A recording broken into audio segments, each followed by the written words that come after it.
조선 말기 격동의 시대를 살았던 한 여인, 그녀의 이름은 명성황후입니다. 우리는 역사 속에서 그녀를 다양한 모습으로 만나왔지만 과연 그녀의 실제 얼굴은 어떠했을까요?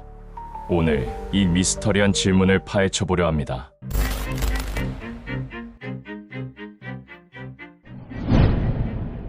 이 질문은 수많은 역사가와 대중의 호기심을 자극하며 아직까지 명확한 답을 찾지 못하고 있는 미해결의 과제 중 하나입니다. 명성황후의 실제 얼굴은 오랫동안 풀리지 않는 수수께끼로 남아있습니다. 사실 명확하게 그녀의 얼굴임을 확정할 수 있는 초상화나 사진은 단 한 장도 없습니다. 그럼에도 불구하고 우리는 여러 추정되는 이미지들을 통해 그녀의 모습을 상상하곤 하죠. 하지만 이 이미지들 하나하나에는 깊고도 복잡한 논란의 역사가 얽혀 있습니다. 역사적 기록의 부족, 당시 시대적 상황, 그리고 후대의 다양한 해석이 얽히면서 명성황후의 진짜 얼굴을 찾는 작업은 더욱 난해지고 있습니다. 때는 1983년 중학교 국사 교과서에 명성황후의 초상이 처음으로 실렸습니다. 당시에는 별다른 이의제기 없이 널리 통용되었죠. 시간이 흘러 1990년대 중반, 몇몇 역사학자들에 의해 명성황후 초상 사진의 진위 여부에 대한 의문이 제기되기 시작했습니다. 일본 국내청 자료에서 유사한 사진이 발견되었고,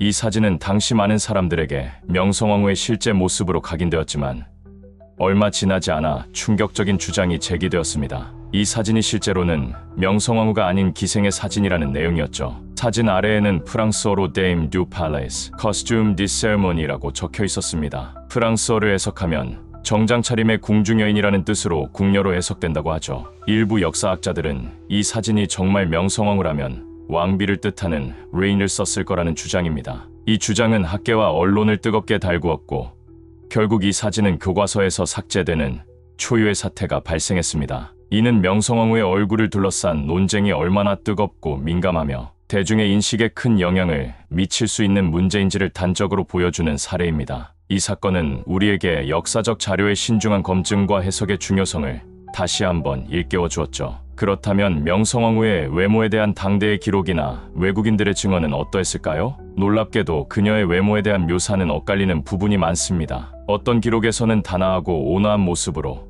또 다른 기록에서는 강렬하고 지적인 인상으로 묘사되기도 했습니다. 하지만 공통적으로 언급되는 부분은 그녀가 지적이고 강한 인상을 가진 여인이었다는 점입니다. 서양의 외교관이나 선교사들 중 일부는 그녀를 직접 만났던 경험을 기록으로 남겼는데, 이들의 증언을 토대로 그녀가 차갑고 날카로우면서도 지적인 분위기의 외모를 가졌을 것이라고 주장하기도 합니다. 이러한 증언들은 명성황후의 얼굴을 상상하는 데 중요한 단서를 제공하지만 워낙 주관적이고 파편적인 정보들이어서 여전히 구체적이고 통일된 이미지를 그리기는 어렵게 만듭니다. 우리는 증언 속에서 그녀의 카리스마와 총명함을 엿볼 수 있을 뿐 정확한 얼굴 윤곽이나 생김새를 특정하기는 불가능합니다. 최근에는 명성황후로 추정되는 새로운 초상화가 공개되면서 학계의 이목이 집중되었습니다. 이 초상화는 기존에 알려진 어떤 사진이나 그림과도 다른 모습이어서 신선한 충격을 주었습니다. 이 초상화의 뒷면에는 민씨 부인이라는 글자가 훼손된 채 발견되었는데, 이는 명성황후의 본명인 민씨를 암시하는 중요한 단서로 여겨졌습니다.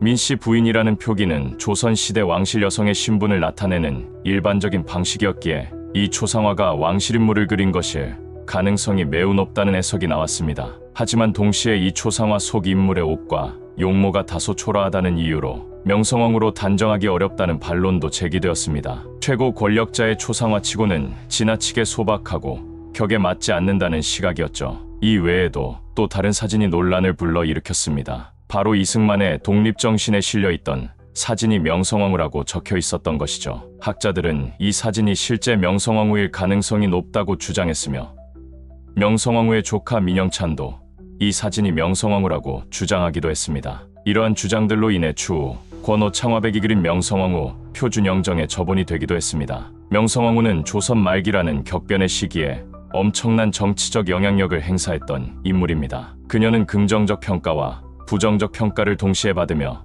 역사 속에 각인되었습니다. 한편으로는 개화파와 수구파 사이에서 외교적 균형을 유지하려 노력하고 청나라와 일본의 세력 다툼 속에서 조선의 자주성을 지키려 했다는 평가를 받습니다. 고종을 대신하여 실질적인 국정을 운영하며 근대화를 추진하려 했다는 긍정적인 면모도 있죠. 하지만 다른 한편으로는 흥선대원군과의 권력 다툼 과정에서 외세를 끌어들이고 자신의 권력 유지를 위해 척신 정치를 펼쳤다는 비판도 받습니다. 특히 일제는 자신들의 침략을 정당화하기 위해 명성황후를 탐욕스러운 권력자로 묘사하며 그녀의 이미지를 의도적으로 왜곡하려 했습니다. 을미사변 직후 일본이 배포한 선전물에는 명성황후를 부정적으로 묘사하여 자신들의 만행을 희석시키려는 의도가 다분히 담겨 있었죠. 하지만 을미사변 이후 명성황후의 시해와 단발령에 저항하여 의병이 전국적으로 일어났을 만큼 그녀는 조선 사회에 지대한 영향을 미쳤습니다. 그녀의 죽음은 단순한 한 인물의 비극을 넘어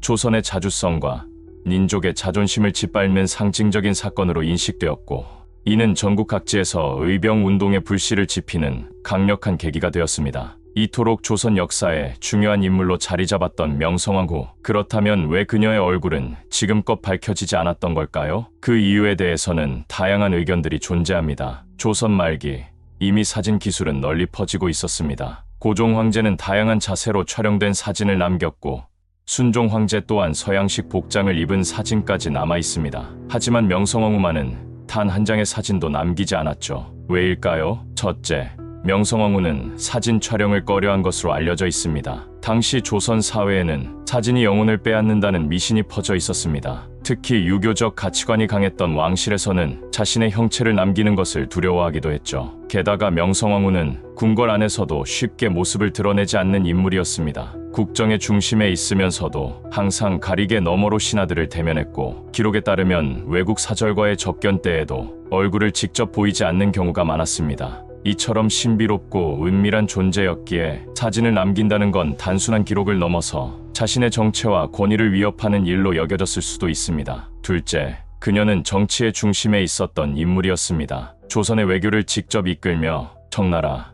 러시아, 일본 사이에서 치열한 줄다리기를 했던 탁월한 전략가였습니다. 하지만 그런 그녀를 반기지 않는 세력도 많았습니다. 일본은 그녀를 조선의 장애물로 여겼고, 조선 내부의 보수파 또한 그녀의 권력을 불편해했죠. 이처럼 적이 많았던 명성황후에게 자신의 얼굴을 외부에 드러낸다는 건 단순한 노출이 아닌 표적이 되는 일이었습니다. 만약 그녀의 얼굴이 사진으로 남아 있었다면 그 사진은 언제든지 정치적 선전물로 이용될 수 있었고, 심지어 제거 대상으로 낙인 찍히는 증거로도 사용될 수 있었을 겁니다. 그래서일까요? 명성황후는 끝까지 자신의 얼굴을 세상에 남기지 않았던 것 같습니다. 셋째, 을미사변 이후 명성황후의 존재 자체를 지우려는 시도도 있었습니다. 1895년 10월 8일 새벽, 경복궁에서 일본 낭인들과 친일 세력에 의해 명성황후는 참혹하게 시해당했습니다. 그날 이후 일본은 단순히 그녀를 제거한 것에 그치지 않았습니다. 그녀의 흔적을 역사에서 완전히 지우려 했죠. 궁궐 내부에 남아있던 그녀의 소지품과 문서, 그리고 그녀를 그린 초상화나 사진으로 추정되는 자료까지 조용히 사라졌다는 기록들이 있습니다. 일부 학자들은 을미사변 직후 일본 측이 관련 자료를 수거하거나 폐기했을 가능성이 크다고 말합니다. 심지어 명성황후의 묘지 위치와 이름조차 한동안 민비로만 불리며 불명확하게 다뤄졌습니다.